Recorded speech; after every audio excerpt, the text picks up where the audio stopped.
The story opens with a woman narrating the Orkney legend of Selkies, drowned people who become seals. At high tide, they shed their seal skins and dance naked on the shore as beautiful humans.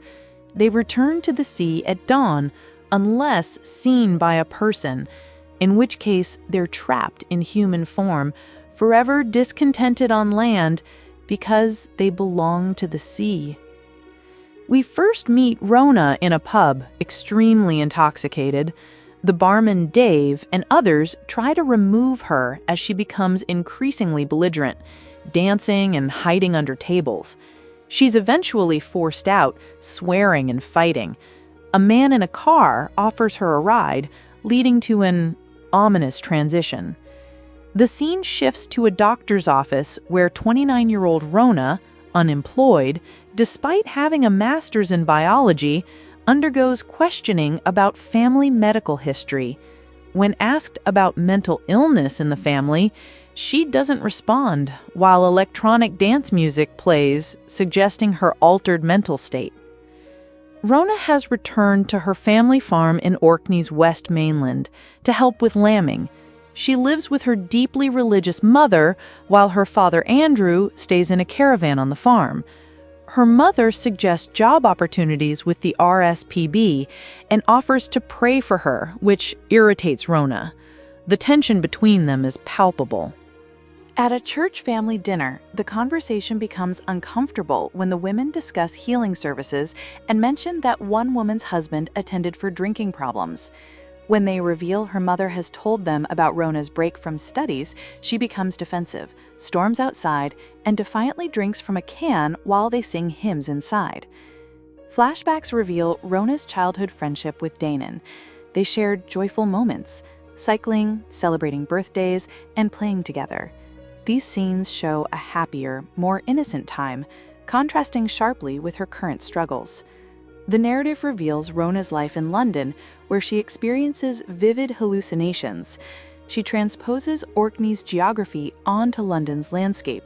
Hackney becomes the family farm, screaming gulls become sirens, tower blocks become cliff faces, and the Thames becomes the sea. She describes how 150 acres in Hackney house thousands of people compared to just her family on the farm. At university, Rona's supervisor confronts her about missing lab meetings, avoiding colleagues, and failing to submit promised reports. Her phone keeps vibrating with what appear to be memories or flashbacks of Danon, showing her mental fragmentation. Extended flashbacks reveal Andrew's bipolar disorder. During manic episodes, he believes he can control the weather and develops grandiose plans. One severe episode coincided with Rona's birth. The family has endured his periodic hospitalizations throughout her life. As Rona notes, "If you go mad in Orkney, they just fly you out." In a recent conversation, Andrew shows Rona what he believes is valuable ambergris, whale vomit, worth over £100,000. They excitedly calculate its potential value, showing their close bond despite his illness. Later, it's revealed to be worthless paraffin wax. Back in London, Rona's relationship with Danon, who has apparently followed her there, deteriorates rapidly due to her drinking. She explains the science of alcohol addiction, how ethanol affects neurotransmitters and scores neural pathways that never heal in susceptible individuals, making alcohol their default response to stress and anxiety. During a catastrophic night out, Rona loses a compass necklace her father gave her, becomes increasingly aggressive with friends Gloria and Danon, and destroys property. She doesn't remember her actions the next morning, repeatedly apologizing while promising to quit drinking. Danon tells her he doesn't recognize her anymore and that he's sick of her. Despite her desperate pleas, he leaves her. Rona attends group therapy sessions where she admits she misses how good alcohol made her feel. She falls into a canal, breaking a bicycle, and continues drinking despite Danon's attempts to help her. Their final confrontation shows the complete breakdown of their relationship, as she accuses him of trying to control and tame her. In a traumatic sequence, a stranger who offers Rona a ride sexually assaults her. The scene is presented through fragmented, distressing imagery showing her screaming for help and the man fleeing when interrupted. Rona enters a strict residential treatment program with zero tolerance for absences or relapses. The counselor warns that, statistically, only 10% will succeed. She struggles with the rigid structure, but eventually completes 90 days, calling her mother to share this achievement. During her recovery, Andrew has another severe manic episode.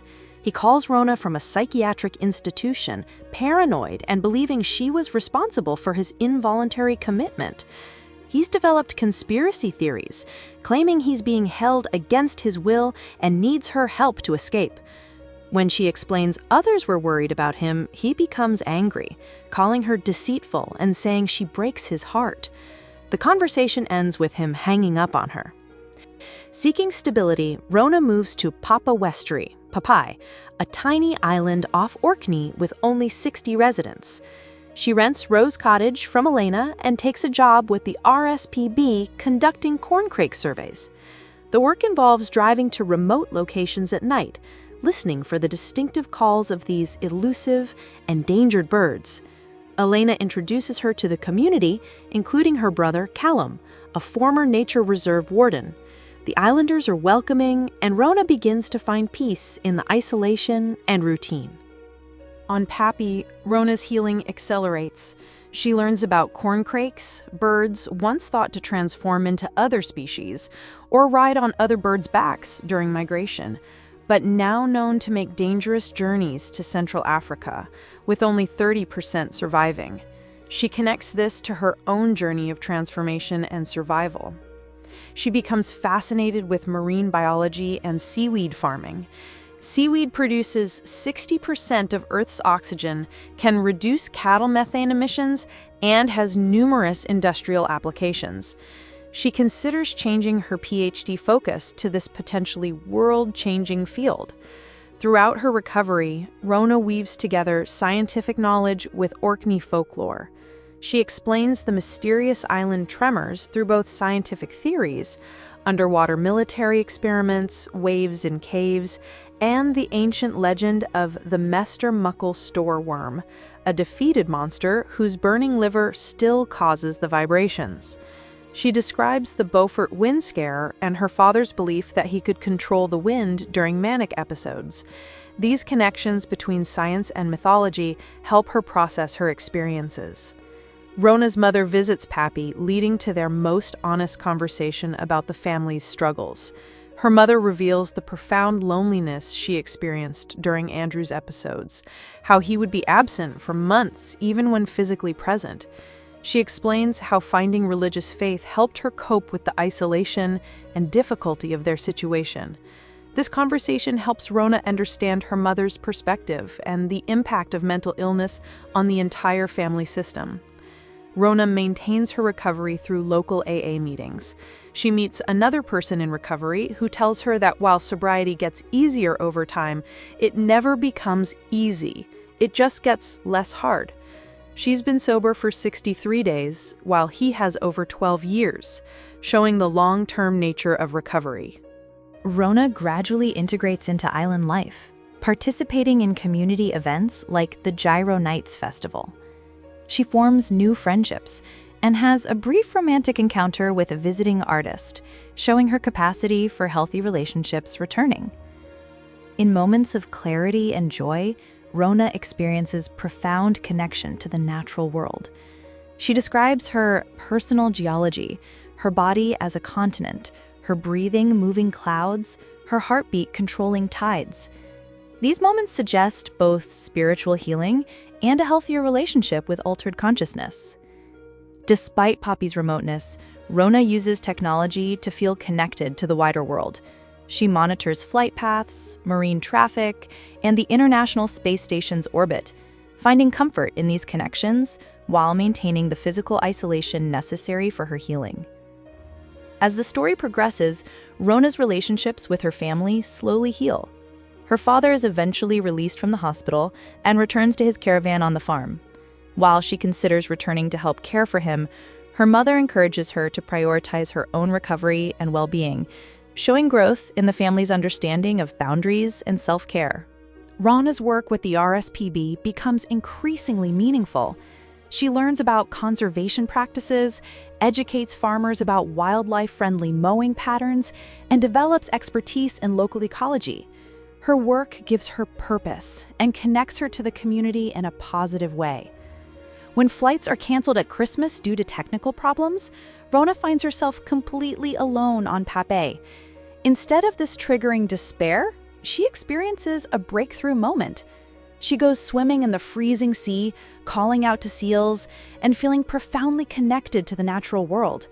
This scene parallels the opening Selkie legend.